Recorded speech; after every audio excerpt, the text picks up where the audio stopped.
Ajit sir, ये जिस तरीके का अभी दिख रहा है साफ साफ टैरिफ वार में, अब ये जो है वो प्रतिबंध आने शुरू हो गए। जिस तरीके से अमेरिका ने कदम बढ़ाया, लेकिन उसका जवाब अब चीन दे रहा है, और चीन जो जवाब दे रहा है वो शायद ज्यादा ठोस और ज्यादा सख्त है। क्योंकि ट्रम्प साहब ऐलान करते हैं फिर वापस ले लेते हैं, लेकिन चीन एक एक करके, चीन ने पहले टैरिफ बढ़ाया, फिर उसके बाद अब प्रतिबंध लगाया, वो सारी चीजें सीरीज में करता चला जा रहा है। अमेरिका पर ज्यादा बड़ा खतरा मंडराता दिख रहा है। राम प्रकाश जी, मेरे अनुसार, और क्योंकि प्रीवियस दोनों स्पीकर्स काफी समझा चुके हैं, मुझे स्लाइटली डिफरेंट अप्रोच लेने दीजिए। मेरे अनुसार दो चीज, यदि वर्ल्ड का सबसे टू लार्जेस्ट प्लेयर जो है वो tit for tat trade war में लगा हुआ है, एक तरफ 145% और एक तरफ 125%, ये कहना बड़ा मुश्किल है कि किस पर जो है ज्यादा भार पड़ेगा। लॉस जो है ना, ये ग्लोबल इकोनॉमी को होगा। वर्ल्ड का जो लार्जेस्ट टू प्लेयर्स है, सोच लीजिए, थर्ड प्लेयर इंडिया को लिया जाए या जर्मनी, तो हम लोग तो उनके सामने कुछ नहीं है ना। एक है करीब $30 ट्रिलियन का, एक है क्लोज टू $20 ट्रिलियन का इकोनॉमी। तो $50 ट्रिलियन का दो इकोनॉमी लड़ रहा है अपने आप में। तो ये जो है ना, वर्ल्ड इकोनॉमी के लिए ये बहुत नेगेटिव है। और इसमें दिक्कत क्या होता है कि इसको फिगर करना कि ये इसको ज्यादा हर्ट करेगा या उसको ज्यादा हर्ट करेगा, वो फिगर आउट करना बड़ा मुश्किल है। इसके 3-4 कारण हैं, बट पहले मुझे एक चीज और बताने दीजिए, क्योंकि इस डिबेट में होता क्या है कि ट्रंप तो हम लोग कहते ही हैं पागल हैं एक तरह से, बट सारा ब्लेम चला जाता है यूएस पर, और चाइना जो है एक तरह से हम उसको मतलब we almost end up saying कि अरे इसकी तो कोई गलती नहीं है, ये तो रिटेलिएट कर रहा है। देखिए सच्चाई क्या है, सच्चाई है कि दोनों देश के बीच में $300 बिलियन का डेफिसिट चल रहा था। मतलब the United states had $30 billion trade deficit China के साथ। ये अपने आप में जो है बड़ा अनफेयर होता है। कहीं भी जब आप दो प्लेयर एक दूसरे से ट्रेड करें, तो एक प्लेयर जो है वो इतना मैसिव डेफिसिट बहुत दिन तक ले नहीं सकता है। ये नेगोशिएशंस पहले भी 2016 में ट्रंप करने की कोशिश किए, बट उस समय भी ये कोई खास आगे बढ़ नहीं पाया। और ये भी मानना पड़ेगा, ये इंडिया के साथ भी चाइना का मैसिव डेफिसिट है। इनफैक्ट चाइना का अपने करीब करीब सारे कस्टमर के साथ, यूरोपियन यूनियन ले लीजिए, बाकी देश ले लीजिए, तो मैसिव डेफिसिट है चाइना का। तो चक्कर है कि ये अपने आप में जो है, this is a serious problem, और कोई भी ग्लोबल इकोनॉमी इसको विथस्टैंड नहीं कर सकता है। इस पर तो वॉर होना ही है, एक तरह से तरह तरह का वॉर हो सकता है। ट्रंप जो है आके एक तरह से टैरिफ वॉर शुरू किए, बहुत भयानक, मतलब कह सकते हैं कि ऑलमोस्ट 1933 के बाद ऐसा वॉर नहीं हुआ है। पर यदि हम यूएस का इतिहास देखें, 1760 से लेके 1800 मैं कहूंगा एग्जैक्ट ईयर 1760 से लेके 1860, और उसके बाद एक ईयर डिप किया था, और फिर दोबारा वहां से लेके 1930, इतना लंबा पीरियड यूएस ने 60% कह सकते हैं कि रेट था यूएस का टैरिफ्स का। मतलब यूएस अपने हिस्ट्री में सरवाइव किया है और मैन्युफैक्चरिंग बेस बिल्ड किया है, वो एसेंशियली बिल्ड किया है टैरिफ्स के बेस पर। इनफैक्ट जो एक प्रेसिडेंट थे 1897 टू 1901, 1893 टू 1897, अमेरिका में बहुत बड़ा डिप्रेशन आया था। ये जो 1929 का हम लोग बात करते हैं ग्लोबल डिप्रेशन, उसके पहले सबसे बड़ा डिप्रेशन यही था। और उस पीरियड के बाद जो प्रेसिडेंट आए, विलियम मैकिनली, जिसको हीरो मानते हैं ट्रम्प, वो जब आया था 4 साल के लिए, तो 80% टैरिफ्स रेज किया था against European countries mainly, but other global sort of powers including Japan. और आइडिया था कि हम अमेरिका को फिर से ग्रेट बनाएंगे। और जितने टॉप कंजर्वेटिव राइटर्स हैं अमेरिका के, कार्ल रो का नाम लिया जाता है। कार्ल रो मेन इलेक्शन एनालिस्ट थे जॉर्ज बुश के टाइम में। उनकी आप किताब पढ़िए तो वो कहते हैं कि गोल्डन पीरियड था अमेरिका के इंडस्ट्रियलाइजेशन का, बिहाइंड टैरिफ वॉल्स। तो ट्रंप जो है, देखिए हो क्या रहा है, अमेरिका डिक्लाइन पर है, चाइना राइज पर है। Although right now America number 1 है, चाइना नंबर 2 है। जो पावर डिक्लाइन पर होता है वो डेस्परेट हो जाता है।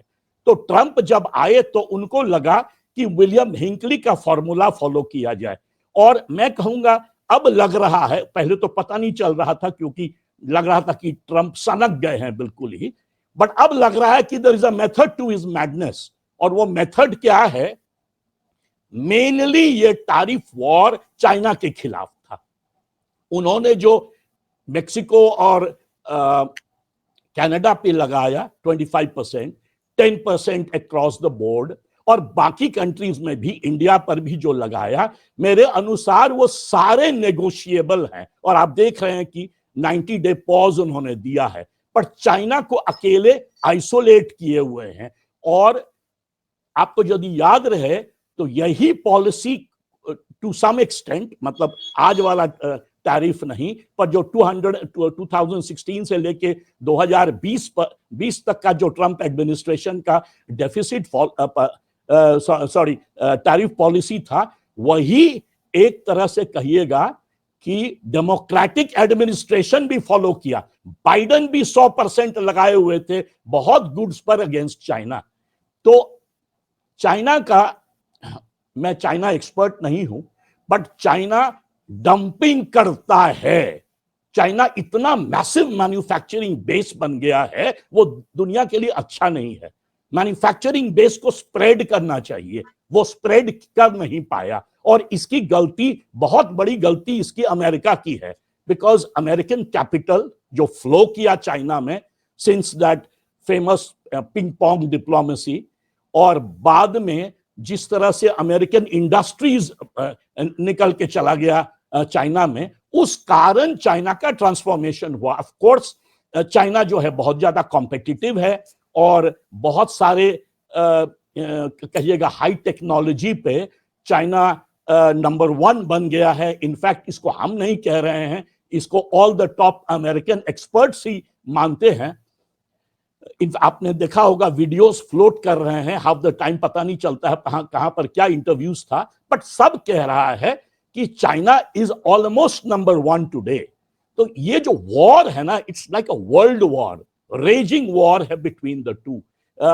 मीनू जी ने कहा ठीक कि पहले तो लग रहा था दोनों में कोई ब्लिंक ही नहीं करेगा, बट क्योंकि ट्रंप जो है he is basically a negotiator, क्योंकि वो जो है कहिएगा एक रियल एस्टेट मोगल है, तो वो कुछ ब्लिंक किए। जैसे ही पता चला बॉन्ड मार्केट स्क्रू हो रहा है अमेरिका का, तो दुनिया भर को 90 डे पॉज कर दिए। और जैसे ही उनको लगा कि electronic goods, digital products hurt करेगा अमेरिकन मार्केट को, तो उस पर से विड्रॉ कर लिए। चाइनीज जो हैं वो ज्यादा पोलाइट है बातचीत में, हालांकि मैं उनके 1-2 टॉप मिनिस्टर्स का इंटरव्यू देखा हूं, और एक ने बड़ा अच्छा इंटरव्यू में कहा, उसने कहा भाई चाइना 5000 साल से हम ग्रेट एम्पायर हैं, अमेरिका तो मतलब बेसिकली कहिएगा सेकेंड वर्ल्ड वॉर के बाद बना है, तो हम बिना अमेरिका के 5000 साल सस्टेन किए तो अगला 5000 साल भी सस्टेन कर लेंगे। हिस्टोरिकली हम बहुत सारे स्टैटिस्टिशियन है, ब्रिटिश स्टैटिस्टिशियन, जिनको पढ़े तो वो कहते हैं कि चाइना और इंडिया एक जमाने में वर्ल्ड का 60% ट्रेड को सॉर्ट ऑफ कंट्रोल करता था। इनफैक्ट इंडियन ओशन में जो ट्रेड था वो अटलांटिक और पैसिफिक के जॉइंट ट्रेड से भी ज्यादा था। तो 15वीं सेंचुरी तक ये किस्सा था। इनफैक्ट 16-17 सेंचुरी तक चाइना जो है वो मेजर पावर था, जब तक कि कॉलोनियल पावर्स नहीं आए। तो चाइना ऑब्वियसली बहुत बड़ा प्लेयर है। चाइना के साथ इस तरह से, जिस तरह से ट्रंप एडमिनिस्ट्रेशन डील कर रही है वो गलत डील कर रही है। बट चाइना को नेगोशिएटिंग टेबल पर तो लाना ही पड़ेगा। हो सकता है कि आप उसको पोलाइटली लाएं और कोई तरीके से लाएं, बट जिस तरह से चल रहा है वो बड़ा अनफेयर है और इसका जो कॉन्सिक्वेंसेस है ये दुनिया के लिए बहुत खराब है और मैं कहूंगा इंडिया के लिए बड़ा खराब है। इंडिया के लिए क्यों खराब है? क्योंकि इंडिया से क्या होगा, वन साइडेड डंपिंग स्टार्ट हो जाएगा। जैसे ही देखिए, बेसिकली चाइना का अमेरिका के साथ 15% ही उसका ट्रेड है। वो जब बिल्कुल वॉल वहां पे हो जाएगा तो लार्जर मार्केट ढूंढेगा और लार्जर मार्केट में Indian market is one of the biggest. हमारा ट्रेड देखिएगा तो करीब करीब दोनों कंट्री के साथ बराबर है, इनफैक्ट चाइना के साथ ही थोड़ा ज्यादा है। डिफरेंट एस्टिमेट्स है, बट लास्ट एस्टिमेट जो मैंने देखा था 118 बिलियन, 118 बिलियन, एक का पॉइंट कुछ ज्यादा था चाइना के साथ। तो वो जो है ना, उधर से डंपिंग यहां स्टार्ट हो जाएगा। हमारे पास सीरियस एंटी डंपिंग लॉज नहीं है। चाइना के साथ एक और एडवांटेज क्या है कि उसका डोमेस्टिक मार्केट इंडियन मार्केट की तरह बहुत बड़ा है। वो उतना डिपेंडेंट नहीं होता है सॉर्ट ऑफ जो डेली प्रोडक्ट्स ऑन अमेरिका, तो वो सस्टेन कर लेगा। बट ये सब जो है, ये सब सिर्फ कह सकते हैं कि ख्याली पुलाव है कि हम थोड़े दिन यहां खींच लेंगे, वहां खींच लेंगे। In reality this is a disaster for the world. This will pull not only America into global recession. अभी मोस्ट एनालिस्ट कह रहे हैं कि हमारा अमेरिका करीब 50% 60% कगार पे है, मतलब उनकी प्रोबेबिलिटी जो है सो 50 to 60% slipping into a trade war, sorry slipping into a recession. पर मैं कहूंगा कि ये पूरे वर्ल्ड इकोनॉमी को रिसेशन की तरफ ले जा सकता है। और भी प्रॉब्लम्स, इन्फ्लेशन जो कि ऑलरेडी बाइडेन एडमिनिस्ट्रेशन के टाइम में था वो और भी वर्स हो जाएगा। ये उसी कारण वन ऑफ द रीजंस क्यों ट्रंप जीते वो था कि इन्फ्लेशन को कंट्रोल करना है। ये उल्टा पड़ गया है, इन्फ्लेशन वहां बढ़ गया है। अच्छा, ट्रंप तो 4 ही साल रहेंगे ना, पर शी जिनपिंग जो हैं वो तो जब तक जिंदा रहेंगे तब तक वो रहेंगे।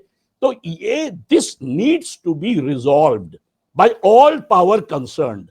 अभी क्या हुआ है, ये जो 90 डेज पॉज दे दिया अमेरिका, तो हर कंट्री अपना अपना नेगोशिएशन शुरू कर दिया है। ये भी मेरे अनुसार this is not the right approach. Approach होना चाहिए था कलेक्टिव वे में, European union, India, other players मिलके एक तरह से एक ग्रुप बना के और तब नेगोशिएट करते दोनों तरफ के साथ। बट एनीवे, अब तो पता चलेगा where will this lead to. But in my estimate ये ग्लोबल इकोनॉमी के लिए one of the worst thing to ever happen. हाँ राम प्रकाश।